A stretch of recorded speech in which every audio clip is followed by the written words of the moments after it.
Shalom, shalom to the elect of Yashala. This your brother Pawaria coming back at you with another quick lesson from Great Millstone, Des Moines. First and foremost, I want to give all praise, honor, and glory to YAHAWAH, BAHASHAM, YAHAWASHI, BAHASHAM, QADASH. Double honors to the apostles at Great Millstone who rule well. Salutations to all you Akims out there that's pushing his word in true sincerity and always in charity. And as you can see, the title is The Hell We Going Through is Almost Over. As a people, the hell we going through from one captivity to another captivity, it's almost over. We at the end of this, man. Where the Lord is no longer is going to allow us to go into captivity no more. All right? Like it tells you in Lamentations 4 and 22. And I'll just read it real quick.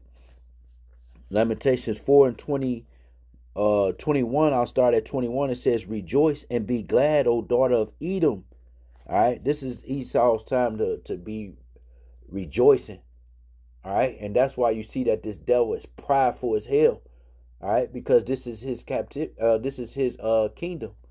All right, so this is a time for him to rule and rejoice and live it up, because we know that it's coming to an end, and this devil's so prideful that he see it coming to an end, but it's still prideful.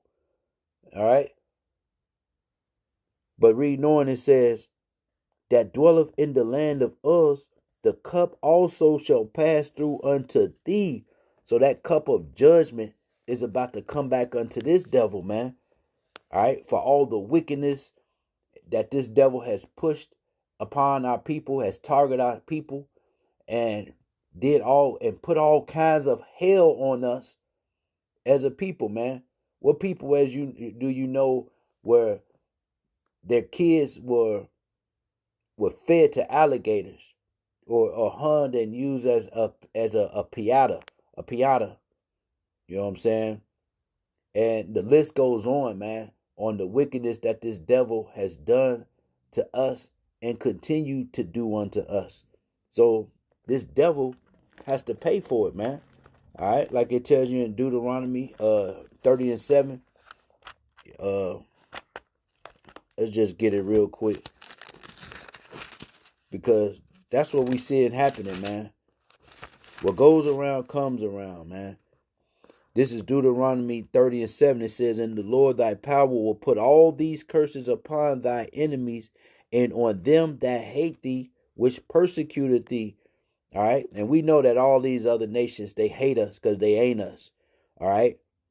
And they had all had a role into persecuting us or devouring us, like it tells you in Jeremiah 30 and 16.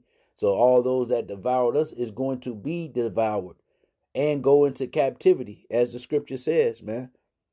So it's about to be a trading of places. All right. And we're at the end, like it tells you in 2nd Esdras 6 and 9. Esau is the end of the world, and Jacob is the beginning of it that followeth. So we're in that time where the Lord is about to take away Esau's queendom and establish his kingdom here on earth, where we're going to rule and live forever in righteousness. All right. But going back into that Lamentations 4 and 22, I'll finish reading verse 21. It says, "Rejoice and be glad, O daughter of Edom, and that dwelleth in the land of Uz. The cup also shall pass through unto thee. Thou shalt be drunken and shall make thyself naked." All right. And we see that Esau is being exposed for the devil that he is, man. All right. You've been found out who you are, man. You know, you can't hide no more. You know, you try to hide, you know what I'm saying, behind everybody, man. You're saying you the Egyptians, you say you're the Israelites, all those things, man. But now you're being found out to be Esau, Edom. All right, not Japhet. Esau, Edom. All right. Reading on, it says, "The punishment of thy iniquity is accomplished, O daughter of Zion." So our iniquities has been accomplished. We served our time as from going from captivity to captivity, because that's hell. That's hell. When you're in captivity, that's hell. You're not living. All right. So hell, when you're according to the Bible, hell is the grave or a condition that you play out here on earth, or as the judgment that the Lord is about to bring unto this place for its wickedness, man. That's what hell is. It's not a place where you just gonna burn and burn forever and ever. There's no mercy. The Lord is a merciful power where he's not gonna just allow you to just burn forever. It's a scripture that said he won't keep his anger. You know what I'm saying? His anger won't be forever, man. So that's no mercy in that. But here it is. You got camps that's preaching and teaching that hell exists. All right, where your spirit is just, which is fire itself. It's fire. You're gonna put it in some fire and just add to the fire, man. It just don't make sense, man. It's a fairy tale that was pushed upon us, and now our people just can't shake it off. All right. But reading on, it says, he would no more carry thee away into captivity. All right. We served our time, man. And the elect has repented and serving the Lord to the best of their ability, because we want out of this hellhole. All right. It says, he will visit thy iniquity, O daughter of Edom, he will discover thy sins.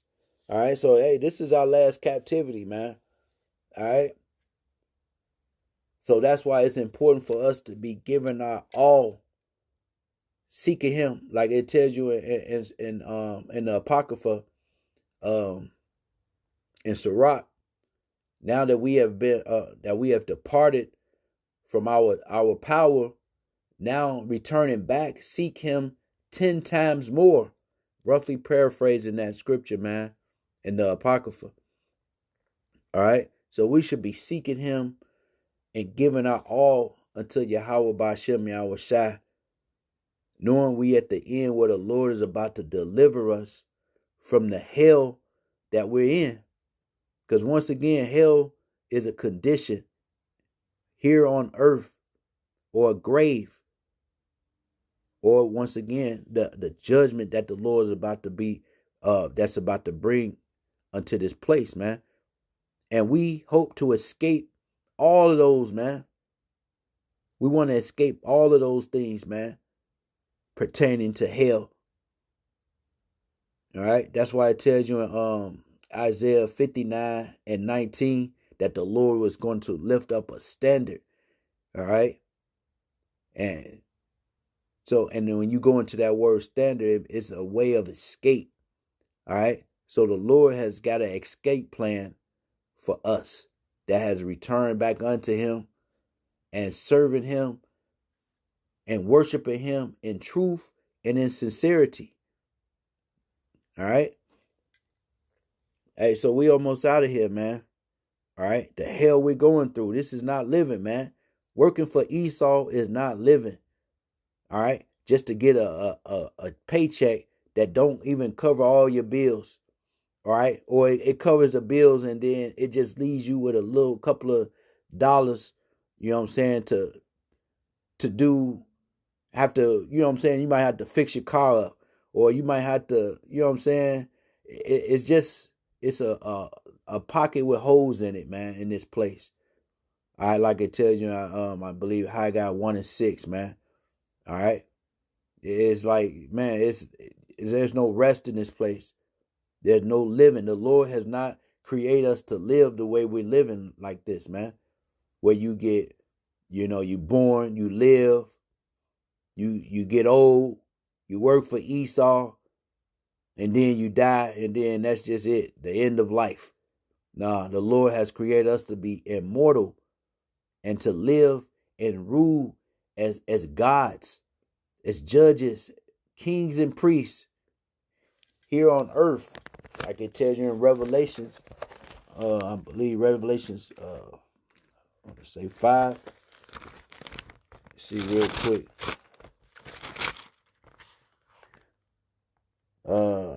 Revelations 5:10, it says, and has made us unto our power kings and priests, and we shall reign on the earth. All right. So we're about to reign on the earth. The Lord is about to give us a righteous kingdom where we're going to rule forever and ever. And we're going to have victory over hell, over death, where there's going to be no more sorrow, man. We're going to live and get old and not get old and die.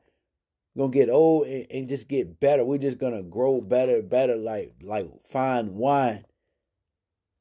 All right. But so that's what we seeking for, man.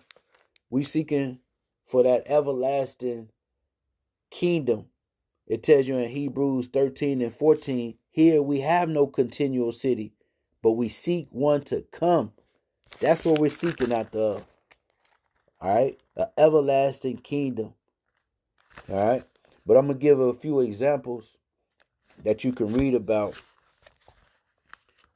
hell being a condition. All right. And one of them is in Jonah 2 and verse 2.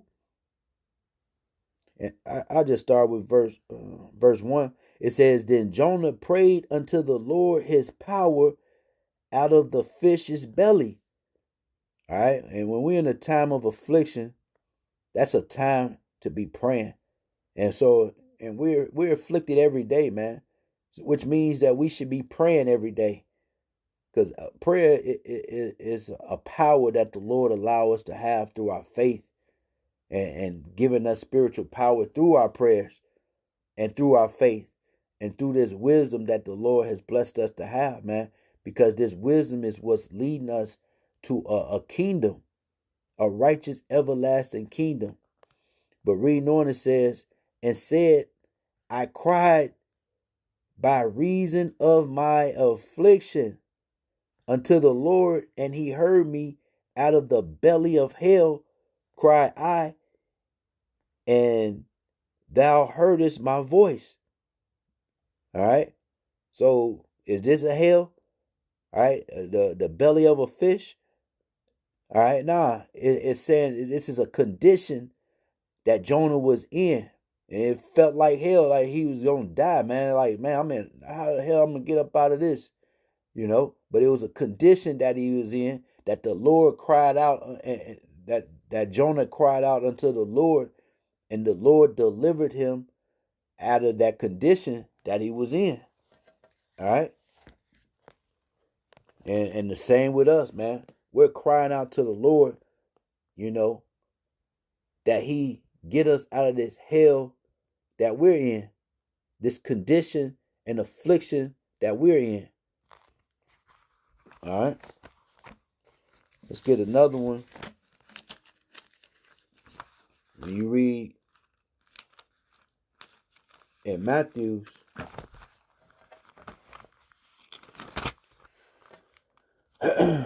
Matthew's 11. We're going to read Matthew's 11 and verse 23. And it reads, and this is YAHAWASHI speaking, it says, and thou, Capernaum, which are exalted unto heaven. And Capernaum was a place where they call when you look into it, it's a village of comfort. It was a flourishing city. It was a place where YAHAWASHI had did all kinds of miracles in, you know. All right. It was a high place. It was looked at as a high, wealthy place, you know. But reading on, it says, which are exalted unto heaven shall be brought down to hell. All right. So that means, is this place going to be in hell and burn in hell forever? No, it was a condition that this place is going to be brought down low. All right. So it's just showing you that hell is a condition as well, man. All right. It says, for if the mighty works which have been done in thee had been done in Sodom, it would have remained until this day. All right, showing you once again that hell it's a condition. All right, we get one more because the point is made, and there's plenty of examples of all this with this nonsense where people is pushing this hell doctrine and trying to scare the people, man. All right, which you should have fear for the Lord, because he is not to be played with, man. The scripture said that the slain of the Lord shall be many. All right, so the Lord is not to be played with. He is to be feared. He is to be feared. But hey, he's a merciful power, man. All right. This is Psalms 86 and verse 13. And it reads, it says, I'm going to read verse 12.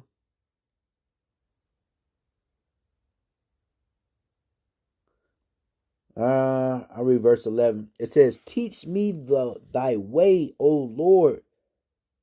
And that's what the Lord has done for us. He has woken us out that dead estate that we was in. We was dead. We was dry bones. All right. But the Lord performed a miracle by waking us up out of that dead estate and giving us this wisdom so that he can give us that kingdom that he promised unto us. All right. But it says, teach me thy way, O Lord. I will walk in thy truth. Unite my heart to fear thy name.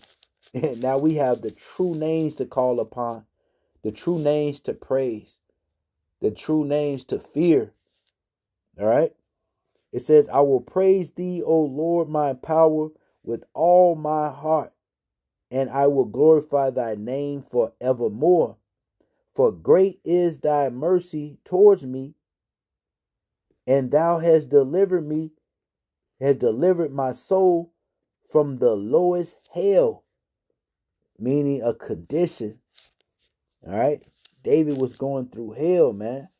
And he was crying out to the Lord to deliver him out of out of that distress, that condition that he was in, that disconsolate condition that he was in, man, that he was in. All right. And just once again, and that's what we want. We want out of this hellhole, man. It's an old saying that, hey, the white man's heaven is the black man's hell. All right. And as long as this devil is ruling, we are in hell. Look around you, man. See what the hell is going on. All right. Everything that he touched, he defiles it and use it as a weapon to destroy, to kill. The water, the air, food, all his juicy juice, everything, man. Everything he touched this word, man, when he and defiles it. All right, everything he touched. That's why this devil got to go, man. We want out this hell. We got to continually cry out to YAHAWAH BAHASHAM YAHAWASHI. Keep on crying out to him, man, and because he's hearing our prayers. All right, he has given us the tools that we need to get up out of here. All right, we just got to utilize them all the way until the end. We got to endure this damn devil. All right, and we have to endure that hour of temptation that this devil is about to push forth on us, man. But as long as we got the spirit within us, man, and the Lord is with us, who can be against us? All right, the Lord is gonna fight for us, man, in these times to come. All right, but that was pretty much it. I ended off with this scripture right here.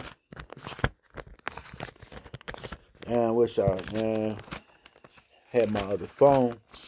How the hell it just disappeared? But this is Revelations.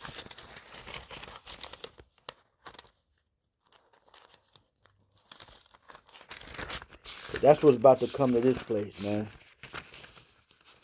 It's judgment. Revelations 21.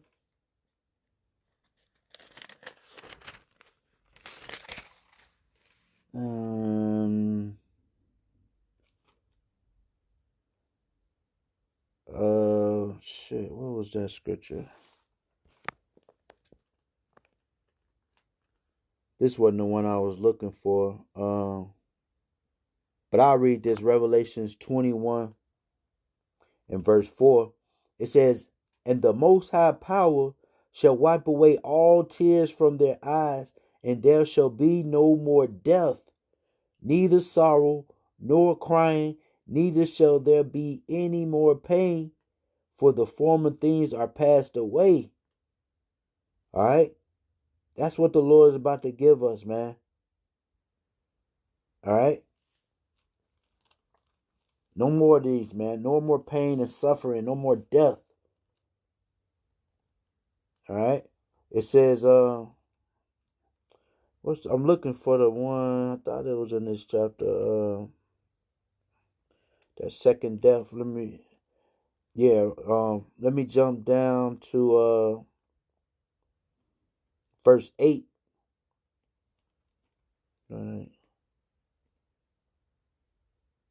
All right, yep. It says, verse 8, it says, "But the fearful and unbelieving and the abominable and murderers and whoremongers and sorcerers and idolaters and all liars shall have their part in the lake which burneth with fire and brimstone, which is the second death." All right? That second death that's about to come to this place is that fire.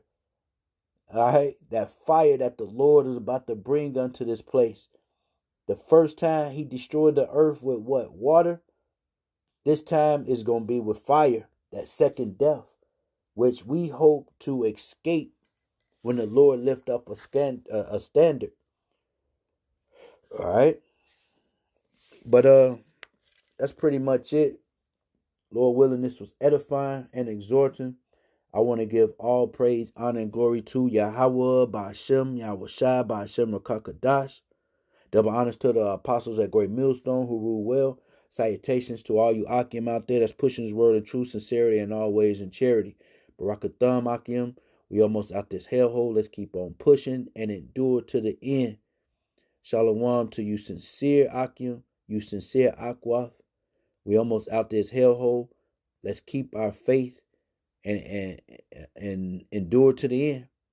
Do the things that are pleasing unto Yahweh BaHaShem Yahawashi to the best of our ability. Praying to the Lord to increase us spiritually, and everything else, it will be given unto us. All right? Shalom.